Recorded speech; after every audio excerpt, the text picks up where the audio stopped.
गोविंद सरस्वती।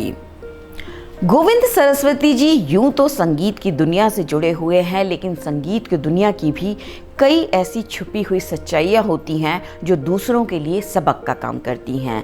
अपनी इस musical journey में क्या उतार चढ़ाव दिखे हैं इन्होंने, आइए जानते हैं। जब इस विषय को हमने अपने लिए चुना था, क्योंकि शुरुआत तो हर माँ बाप की चॉइस से होती है कि आपको इंजीनियर बनना है, डॉक्टर बनना है। मैंने भी कोशिश की, मेडिकल के लिए भी किया था, फिर मैं एरोनॉटिक्स के लिए सेलेक्ट भी हुआ था, फिर छोड़ दिया।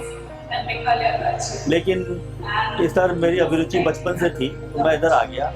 और अगर मैं कहूँ तो ये बहुत ही आनंददायी मेरी यात्रा रही है अभी तक, और ईश्वर ने सब कुछ दिया और इसके साथ में करने में। और अभी आगे बहुत कुछ जर्नी बाकी है, अभी पूरी नहीं हुई है, तो आगे और उम्मीद करता हूँ अच्छी चीज़ों की। बहुत नज़दीक से देखने का तो मौका मेरे विषय के हिसाब से, जो मेरा विषय है रहा अभी म्यूजिक रिकॉर्डिंग का, कंपोजिशन का, उसके लिए मेरे बहुत नज़दीक से देखा हमने।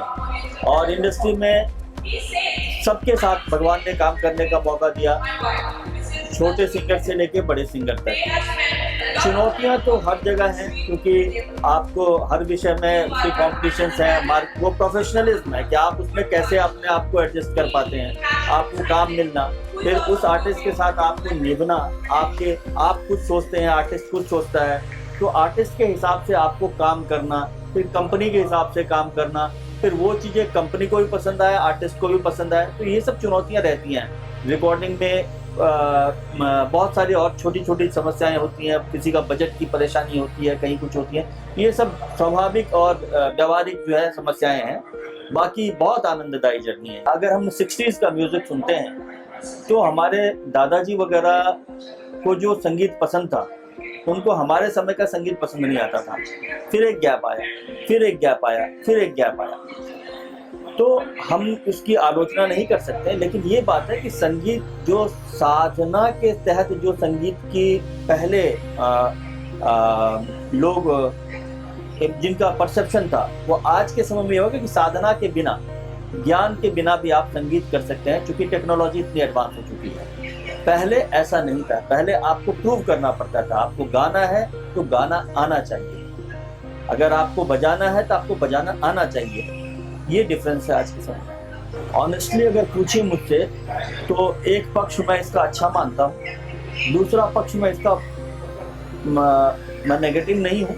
लेकिन मेरा अपना, जहाँ तक मेरी अपनी सोच है, मुझे ऐसा लगता है कि आप कम उम्र में बड़े बड़े सपने दिखा करके आप जड़ समाप्त कर रहे हैं, और उसके पक्ष में मैं नहीं हूँ।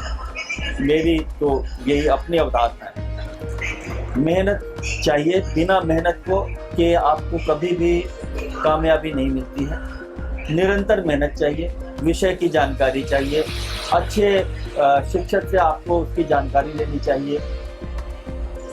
गुरु चुनना, जैसे कहते हैं शिष्य का चयन किया जाता है, वैसे ही मेरी एक विनम्र प्रार्थना भी है और सभी लोगों से निवेदन है, माँ बाप लोगों से, गुरु चुनने से पहले गुरु चुनने का जो कार्य है उसमें जो दक्षता चाहिए वो आप अपने अंदर जरूर लाइए। ब्रांड पे मत जाइए, नाम पे मत जाइए। आप ये देखिए कि आपको ये कितनी मेहनत करवा सकते हैं, कितना ज्ञान दे सकते हैं, ये आवश्यक है।